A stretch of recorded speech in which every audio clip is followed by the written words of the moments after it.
Today we're going to talk about a subject that I have never written on, and it's deception in the end times, how to recognize it and avoid it. And I think you heard a number of the speakers today say, you know, most Americans are thinking we're in the end times. They've actually done a survey about this. Barna did a survey, and 77% of evangelicals think that we're in the end times right now. In fact, 45% of all Americans, not just evangelicals, not just Christians, think we're in the end times. So there is a lot of interest in end times now. And if you really think about it, what is the hallmark of the end times? What is the one thing that sets the end times apart from other times? And I think deception is a big part of that.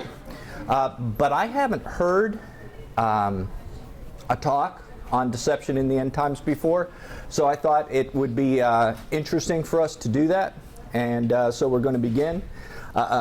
You may see a few pictures of Guatemala in the presentation today.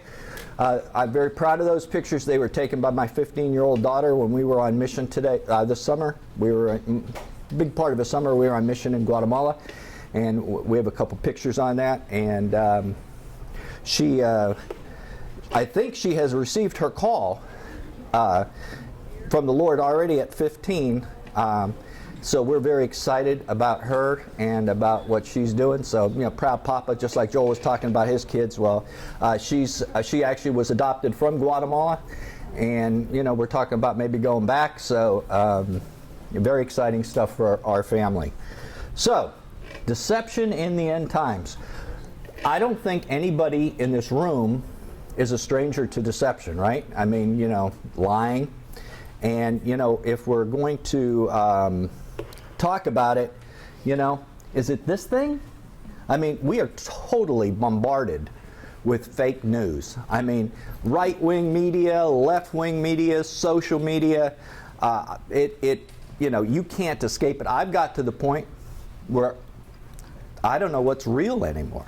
You know, I in terms of trusting a news source, I mean, can we really? You know, but is that the type of deception we talked about? Or is it this? Takia. Now, this is a very unusual word. You can probably see it's not an English word, takia. And that is the very unusual, peculiar Muslim practice of encouraging lying to further the cause of Allah. Have people heard of takia before? Well, it's not well known, but it's actually, you know, the Lord hates lying lips. But in Islam, they're actually encouraged to lie to outsiders, not to their own fellow believers, but to outsiders to further the cause of Allah. So, is deception in the end times takia? And then, of course, we have you know, political correctness. Is deception in the end times political correctness? And again, how can we've reached a point in this country where I don't think we can say anything where if we don't offend somebody. I mean, it really has gotten to that point. And, you know, so you can't speak the truth because you're going to offend somebody. And although it's not illegal at this point to speak and offend somebody, it's coming. And you know, the gospel's an offense, right? The gospel's an offense. You know, if I'm going to present the gospel, we're going to have to talk about sin. We're going to have to talk about that person being a sinner. Well, you know, you can't say that.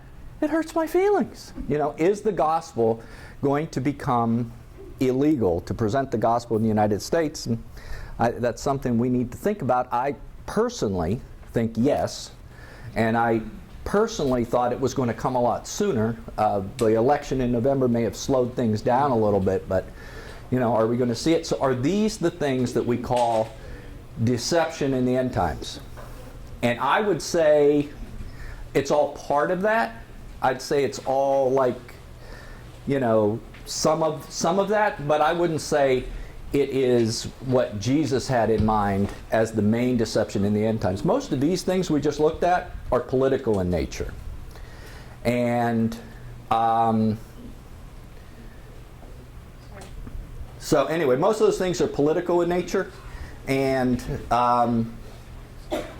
you know, if you look at Jesus and his ministry, you know, there were Romans that were, you know, just horrible to the people in Israel. But Jesus wasn't focusing on how to overcome Rome by political means. He was interested in overcoming Rome by spiritual means. So I think when we're talking about deception in the end times, I think we should focus on things that are more spiritual. But let's look at what we worry about. And if you're like 99% of us, which includes me, aren't these the things that we worry about? Politics. Do we worry about politics in America? Yeah. You know, do we worry about wars, potential wars? Do we worry about terrorism? Yeah. You know, economic failure. Is this something that concerns you? Is this something that you're thinking about? Religious liberty, losing religious liberty. Do we think about that? And I certainly do. And Israel, you know, we just heard a wonderful, you know, presentation by Pastor about the future of the Temple Mount, and you know, Jesus is going to have his throne there. You know, but you know, a lot of us worry about Israel. Is Israel going to be conquered? So these are things that most of us, myself included, think about.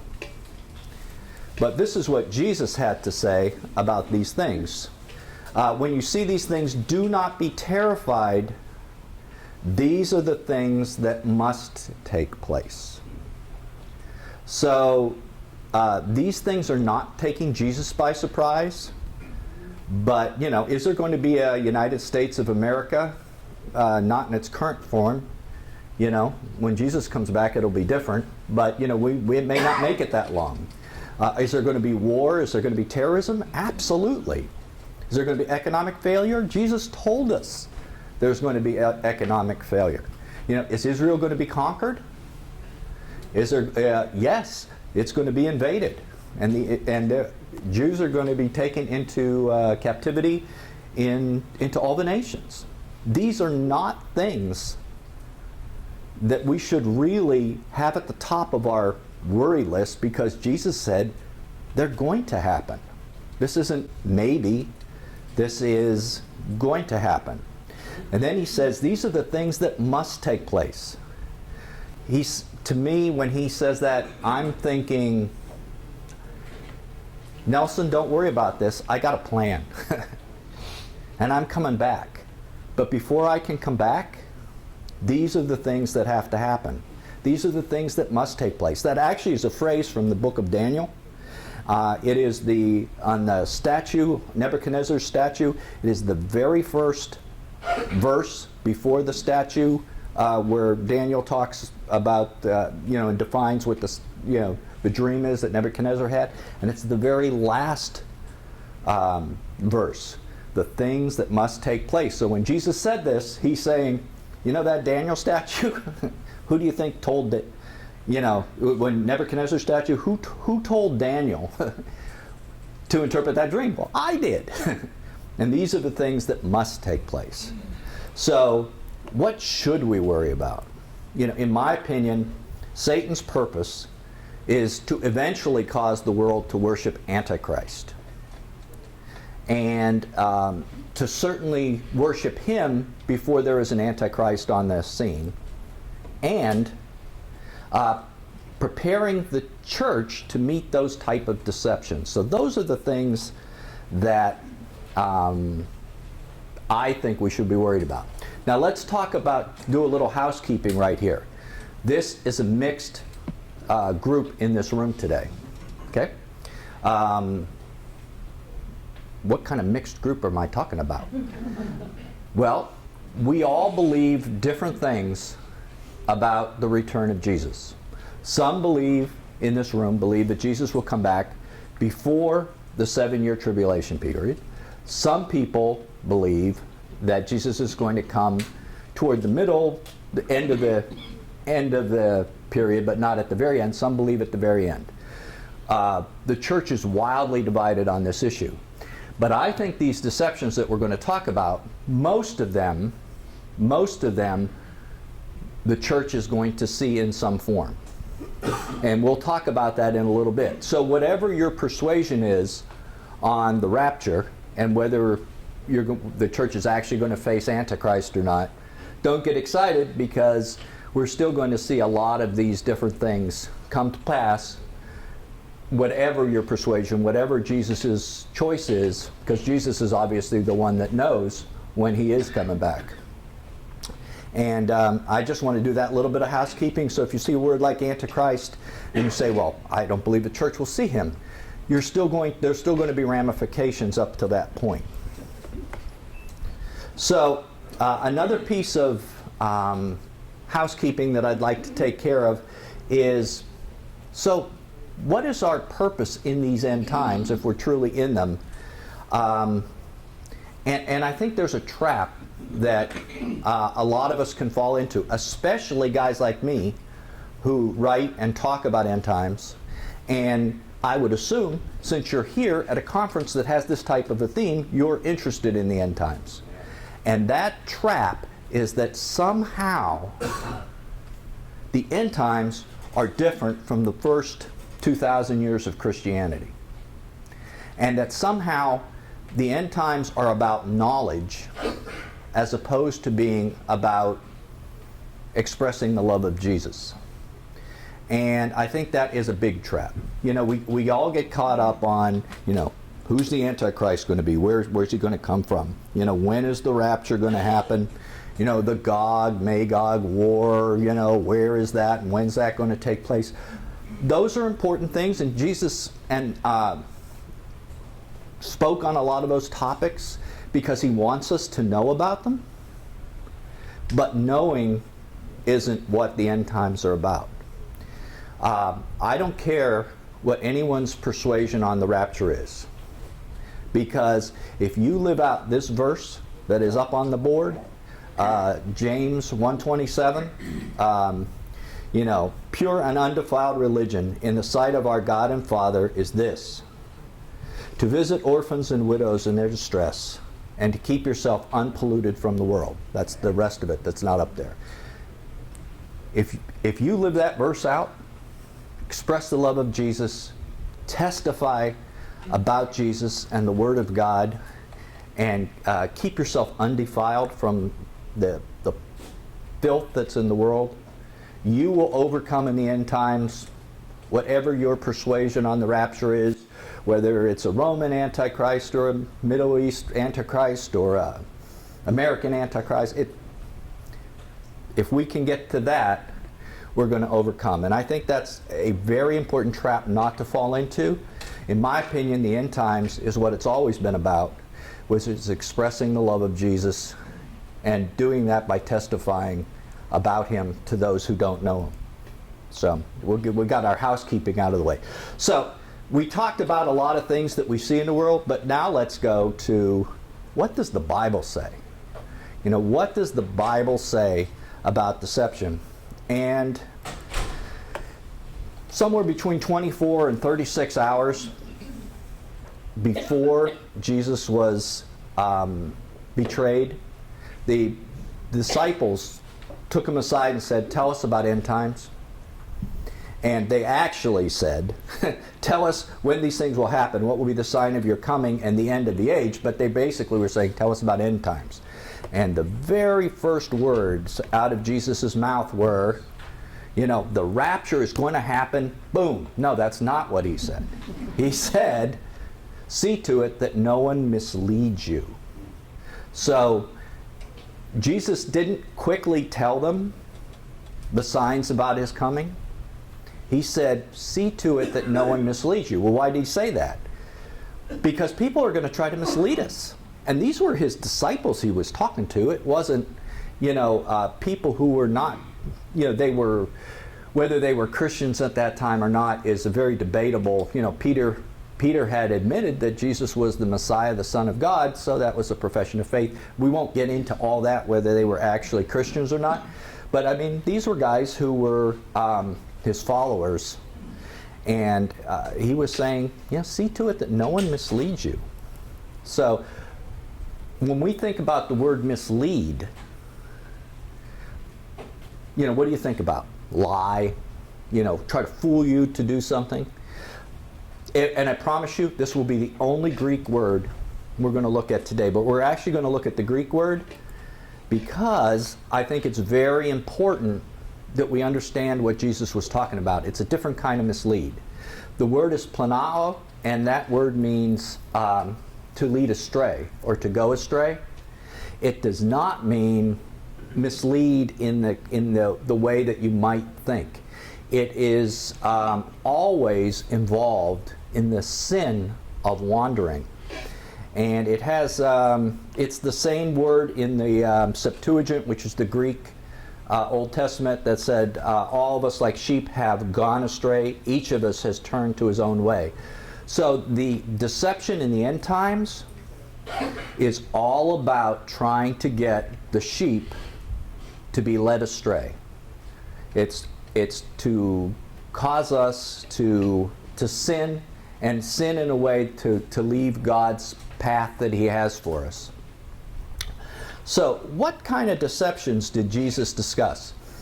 Right after he said that, Jesus mentioned 7 points of spiritual deception. And we're going to go over those. That's what our talk is going to be about today. And I call them the pattern of 7 events.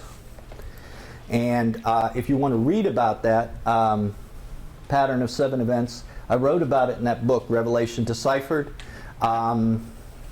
What I uncovered in that book is that if you look at the biblical prophets, if you look at the Gospels, and you look at the book of Revelation, there were 7 main events that all of those things, or most, maybe not all, but most of the prophecies in the prophets, the Gospels, and the book of Revelation can be grouped into these 7 events. And if you want to, we're going to talk about it today, but if you want to learn more, it's in the book that's there.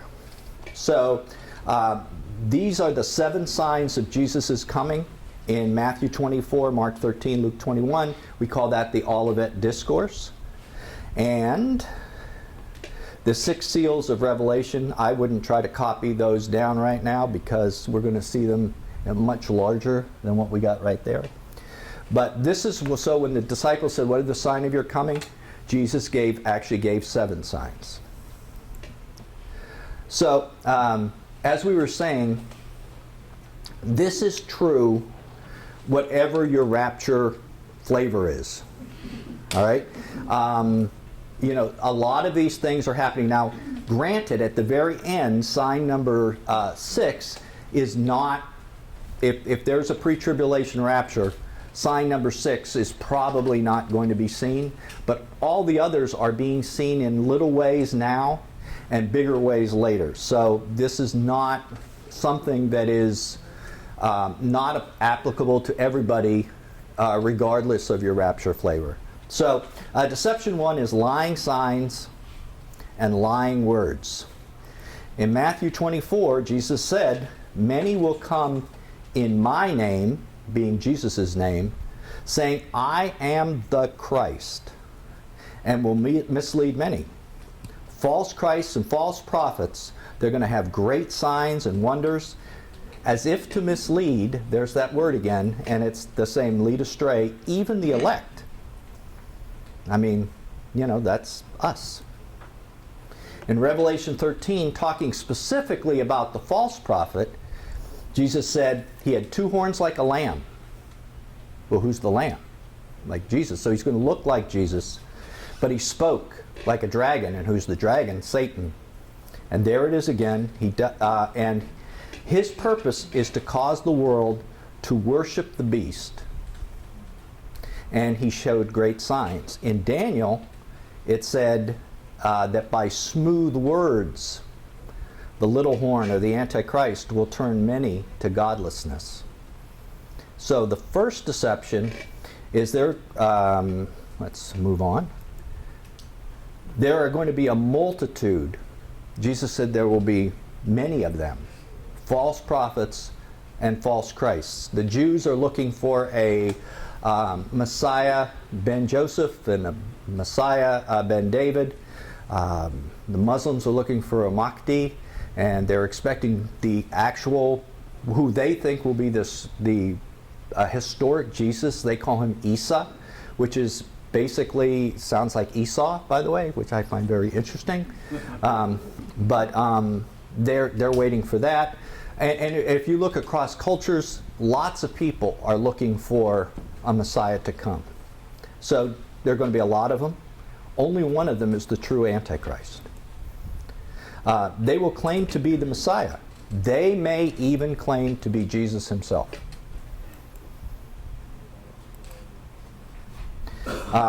They will perform great signs. Jesus said, it says it right there. They're going to perform signs and wonders so great that it might mislead even the elect, if that was possible. So, I mean, these things are going to look like the real thing. One of the things we know is eventually the false prophet is going to cause the beast to rise from the dead.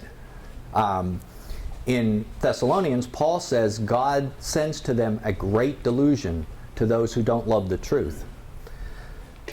And the whole purpose is to deceive the world to worship the beast.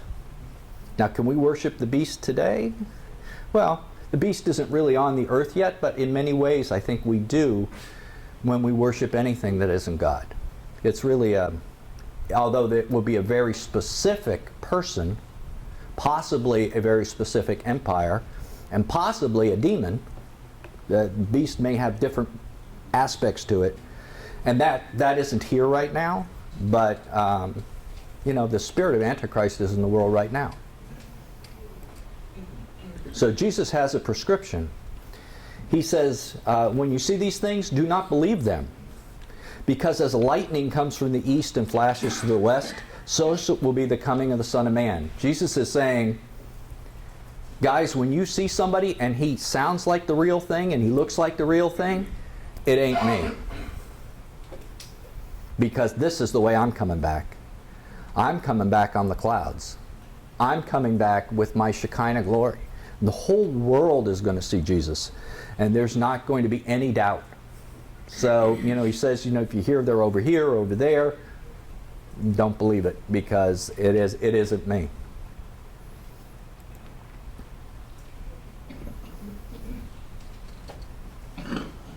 And there's that verse we just talked about. Okay, deception 2 is fear. Luke 21 says, when you hear of wars and disturbances, do not be terrified, for these things must take place first. Revelation 6 talks about a red horse rider. And he's going to take peace from the earth, and that might be peace of mind. It's eirene, and that word can also, Greek word, I said another Greek word. I'm sorry, I promised only one. Sorry about that. But anyway, the word can also mean peace of mind. And he's going to cause men to slay one another, and he's going to be given a great sword. Revelation 13 says they worshiped the beast because they said, who is able to wage war with the beast? So fear is going to lead people to worship the beast. There will be wars, revolutions, anarchy, fighting in the streets. That word disturbance in Luke actually is talking about those kind of things. That it's not just, you hear wars and rumors of war. That is a very famous phrase. It comes out of Matthew. But in Luke, it's wars and disturbances. So might this be terrorism? Might it be possible that the Antichrist could call on all the Muslims of the world, all 1.3 billion Muslims, to rise up at one time in jihad? I don't know. The Bible doesn't say that, but it says things are going to be so bad that Jesus says, don't be terrified, because the natural human response is going to be terrified. So are nuclear weapons a possibility? The Red Horse Rider is going to be given a great sword. Could that be nuclear weapons? Maybe. And the purpose is to deceive the world, to worship the beast through fear. Jesus' prescription? See to it that you are not frightened, for these things must take place first.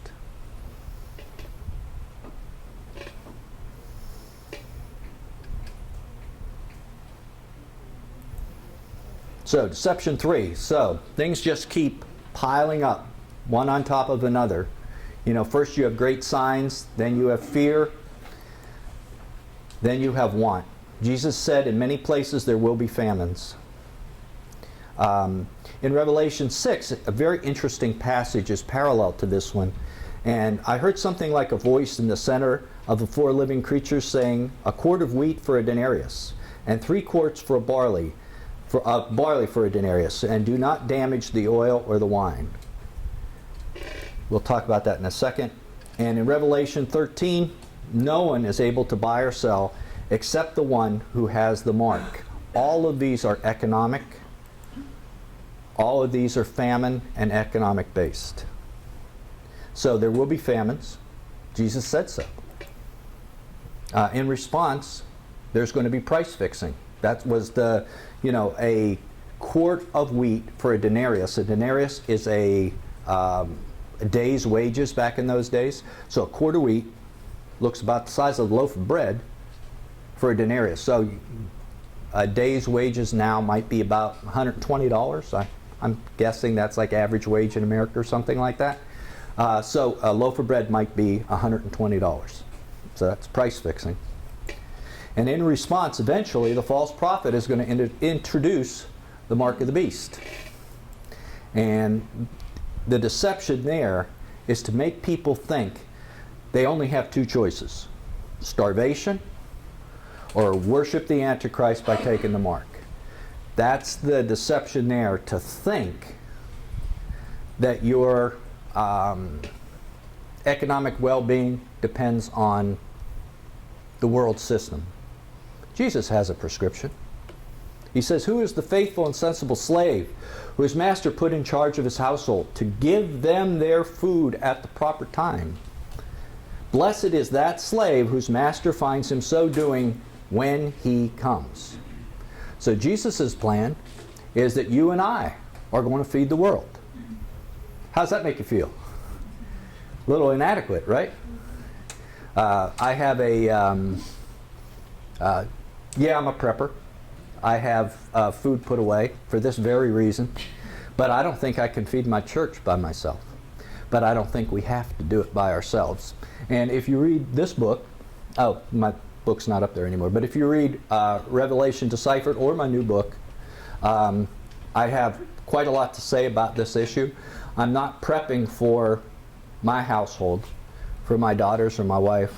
I'm prepping for God's household, because God said that I put in charge of his, who's the sensible slave that his master put in charge of his household? So who's his household? It's our churches, our small groups, possibly the apostate Jewish population who are running from the persecution that's going to take place. So.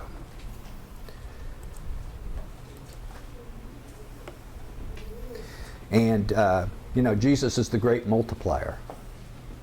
And I think this is the part that everybody forgets. That he did it before. And I could be wrong, but I think he's going to do it again. And maybe on a much wider scale. So, this 4th deception is authority. And therefore, when you see the abomination of desolation, there will be great tribulation. So eventually, the authority will be given to the Antichrist over a quarter of the earth to kill. And an image of the beast is going to be set up. And they're going to cause as many who don't worship the image of the beast to be killed. It's going to be pretty difficult times. So God will eventually grant Antichrist authority for 1,260 days to kill those who don't worship him. The great sign at the beginning of that is the abomination of desolation. And the purpose is to deceive the world that the Antichrist actually has authority over life. Now, so you say, well, I'm pre-trib. What's that have to do with me? A lot. A lot. Because what is going on right now in the Middle East? I mean, we don't see the pictures as much anymore about them, hauling Christians down to a beach and slitting their throats and cutting off their heads and all that crazy thing. But it's happening now. It's happening right now. We have security here today because it's happening right now. We're trying to protect ourselves, and praise the Lord, those guys haven't been too busy. I told them when I saw them out there, I said, I'm really glad you haven't been really too busy. Because if you're busy, that's just not good. But it's happening right now. And Jesus' prescription for the time in the tribulation is exactly his prescription for right now. Do not fear those who can kill the body but are unable to kill the soul, but rather fear him who is able to destroy both soul and body in hell. That's a hard prescription. That is not an easy prescription. And we're going to talk about that a little bit more. But this is the deception of authority. And this authority is not only a life and death authority, like, with terrorism and that type of thing, but it's also the authority of our government. We really may come to a point in this country, I pray that we do not. We need to do whatever we can to try to stop that, but we may come to a point where we're asked to do things that are not, in line with the Word of God. But there are some things against which there is no law. Okay, deception 5, apostasy. And you will be hated by all nations because of my name. And at that time many will fall away and betray one another. That's like probably one of the saddest lines in the whole Bible. And most people's love will grow cold. But the gospel of the kingdom will be preached as a testimony to all nations. So it's kind of a mixed bag at that time. In Revelation 6, it talks about martyrs and their souls are under the altar. And they are there. They were slain because of the word of God and because of the testimony that they maintained. And in Revelation 12, it says they overcame him, Satan, because of the blood of the Lamb, because of the word of their testimony, and that they did not love their life even when faced with death. So the Great Tribulation will be a time of decision. Overcomers will choose to testify, and it may lead to martyrdom. The love of most will grow cold. Many will deny Jesus or choose to hide and not testify. In the parable of the 10 virgins, the wise virgins and the foolish virgins are all asleep before the coming of the bridegroom. And unfortunately, that probably represents our churches now. And then, before the return of Jesus, a great shout goes out, the bridegroom is coming. Something is going to happen that's going to wake everybody up. And then, both the wise and the foolish get out their torches, because it says lamps in your Bible, but the actual word is, another Greek word. I won't say the Greek word, but it actually means torches. And So everybody lights their torches. Both the wise and the foolish light their torches. Well, what is that torch? It's your testimony. But the foolish run out of oil. And it's for that very reason that the foolish do not go in to the wedding feast. So, what does that say? Is hiding from bad times really what Jesus wants for us? Or does he want us to not hide our light under a basket, but put it out where everybody can see?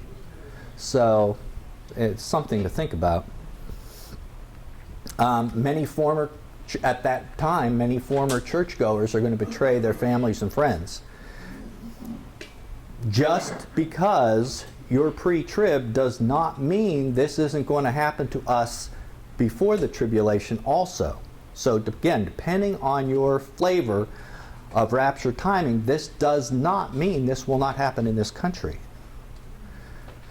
You know, there's a lot of movement in this country to conform to some of that political correctness and the other things we looked at the beginning.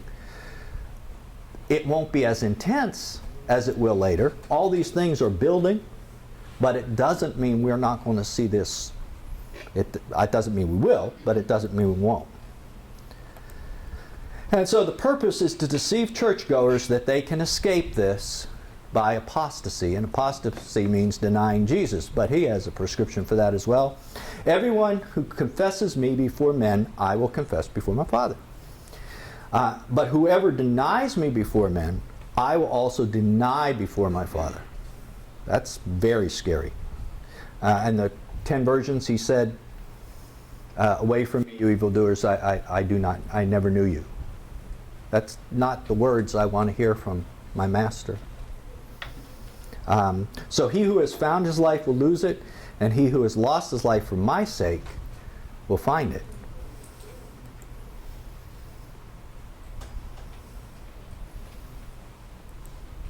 So, deception 6. This is one, if you're pre-tribulation and that turns out to be correct, this will not be seen. But the sixth deception is an interesting one. Luke says there will be signs in the sun, moon, and stars, and on the earth dismay among the nations. But when these things begin to take place, straighten up. Lift up your heads because your redemption is drawing near. Revelation 6 says the sun became black, the moon became like blood, and the stars fell from the sky. And every slave and free man hid themselves in the caves and among the rocks of the mountains, and said, hide us from the face of him who sits on the throne, and from the wrath of the Lamb. And Isaiah talks about the same things. For the stars of heaven and their constellations will flash forth their light, and the sun will be dark when it rises, and the moon will not shed its light. Thus I will punish the world for its evil, and the wicked for their iniquity. So the sun and the moon are going to get dark. And on earth there will be earthquakes, volcanoes, tsunamis. Luke talks about that. The unrepentant are going to hide in caves. And the repentant will lift their eyes looking for the return of Jesus. And the purpose, this is different than everything else we looked at. Everything else was like Satan's purpose to try to get people to not worship God. But this is actually a separation. This event is God's doing. God is going to separate the unrepentant from the repentant at that point. And unknowing, and I use the word Christians here, again, if you are pre-trib, this would be tribulation saints, may not realize this is a God thing. But this is a time when Jesus wants us to lift our heads and to look, because he's coming. And that picture there is Lake Attilan. It's beautiful. There are volcanoes all around it. And I was looking at those, and I was thinking, wow, they're going to be cast into the heart of that sea. Into the, you can just imagine all those mountains being cast into the heart of a sea. So those are the 6 deceptions that Jesus talked about, and they're not the ones that we normally think about. Which brings us to deception number 7. And you say, whoa, rapture timing. You said you weren't going to talk about this, and this is all good. I want you to think about something. 1/3 of the church believes that we will face the Antichrist. 1/3 believes we will not face the Antichrist. 1/3 has no clue. That is totally unacceptable. It is totally unacceptable. Because our Bibles should be able to tell us whether we're going to or not. So let's look at it this way. Let's say pre-tribulation rapture theory is correct, and the church doesn't face the Antichrist. There shouldn't be anyone preaching at all that we are going to face the Antichrist, because you're going to scare people out of the pews. It is a sin. Let's say pre-tribulation rapture theory is wrong and the church does face the Antichrist. It is a sin to preach that we're going to escape that, because people aren't going to be prepared. I mean, that's going to be a big deception. You were talking about deception end times. It's going to be very serious, and people are going to fall away. Jesus said, the love of most will grow cold. So we're trapped. We are trapped. It's sin if you do over here. It's sin if you don't over there. We need to know the answer with biblical certainty. Unfortunately, the church is not engaged in a dialogue. We're engaged in a Twitter war. You know what a Twitter war is? You know, you put this out, the church isn't seen after Revelation chapter 3. It's pre-tribulation. And then, this side camp over here says, well, after the tribulation of those days, that's when Jesus comes back. So, the Twitter war doesn't accomplish anything, but it's so frustrating. So I'm a simple man. I'm not, a great theologian, and I'm certainly not one of the top 1,000 leaders of the church. But I decided to, and my ministry decided to do what we could do. We put this book together called Rapture Case Closed, and there is a question mark at the end of close, because I don't believe that I have all the answers. But I did the best job we could to analyze all the rapture theory that are out there. Walvoord and Thomas Ice and all these other guys that have written on it, and look at it from my perspective. And we came up with 147 different proofs for rapture timing. Of those, probably 3 or 4 dozen have never been published before by anybody. So we put them together in this book to make a case for when I think, notice just I think, not what is, but what I think is the timing of rapture. Maybe right, maybe wrong. And then my ministry sacrificially has given, and we are printing 1,000 copies and mailing them to the 1,000 top leaders of the Christian church in America. And that is going to take place within 1 month. And it's going to be all the denominations, all the leaders of the denominations, all the main teachers at the seminaries and Bible colleges, 450 top pastors in America, all the media people that you're all familiar with in Christian media. So we're going to send it out there. And the whole idea is to create a dialogue.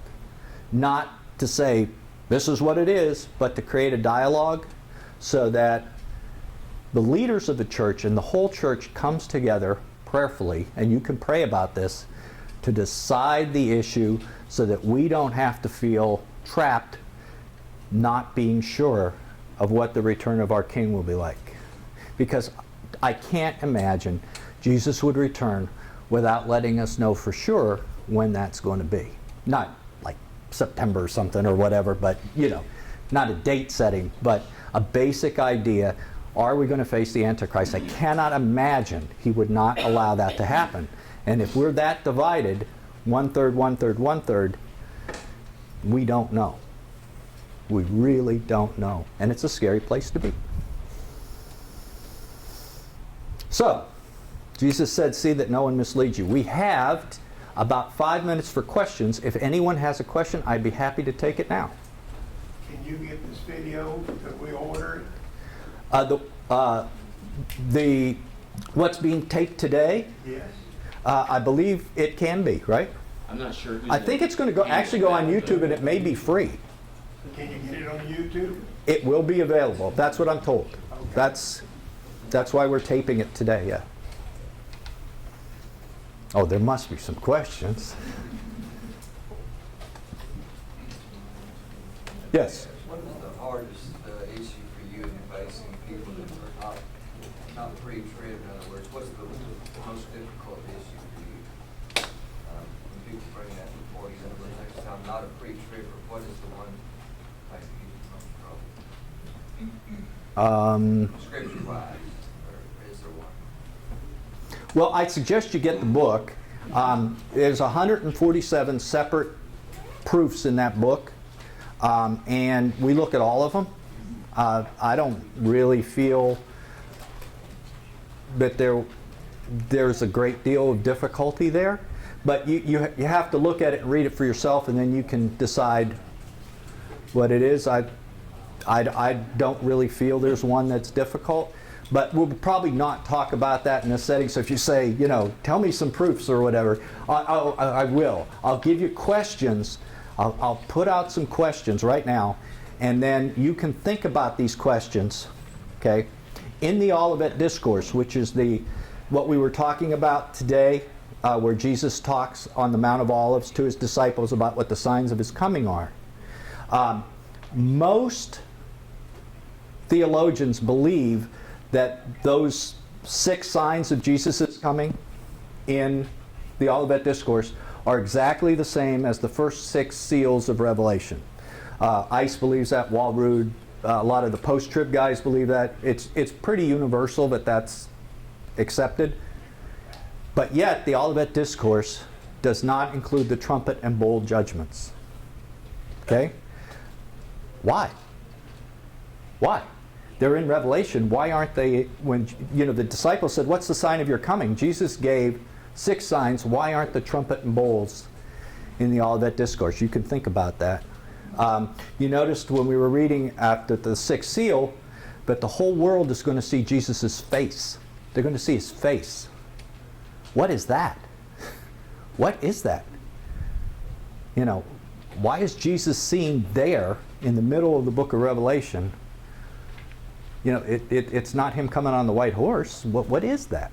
So that's something else to think about. So those are a couple. Another one, that Jesus is going, and his angels are going to judge the world with fire. There are literally a dozen verses in the Bible talks about how he's going to judge the world with fire. But yet, when you look at Jesus coming in at Armageddon, there's no fire. So when is that fire fall, and how does Jesus judge the world with fire? So these are things that you can think about, and they're answered in the book. So You said yes, you're Gretchen. involved in a ministry in Guatemala? I was there on mission. I was working with Manos de Jesus, which is Hands of Jesus.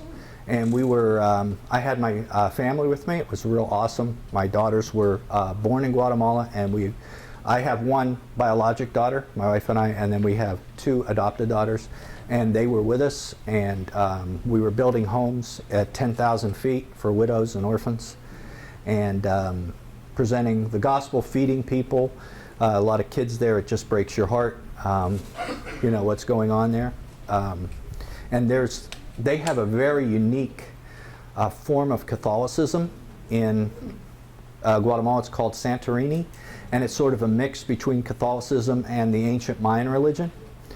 And they do sacrifices to other gods and stuff. It's pretty despicable. And we saw Mayan sacrifices taking place while we were there.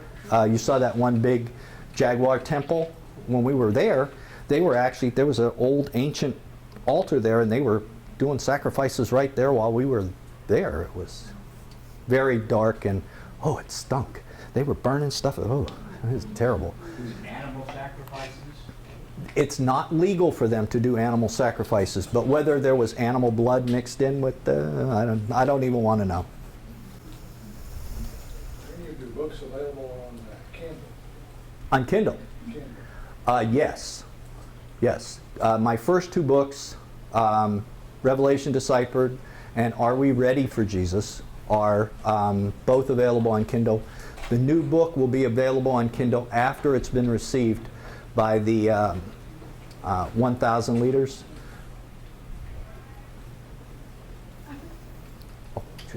In the back and then right here.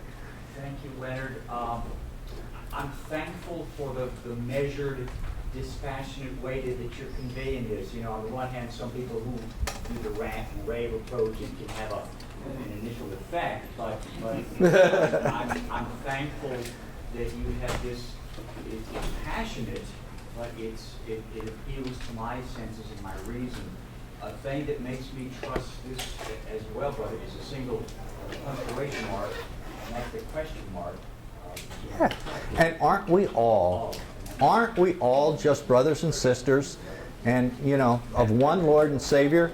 And of course, we all should judge everything we do with humility, because only Jesus is truth. And the closer we get to Him, the closer we are to truth.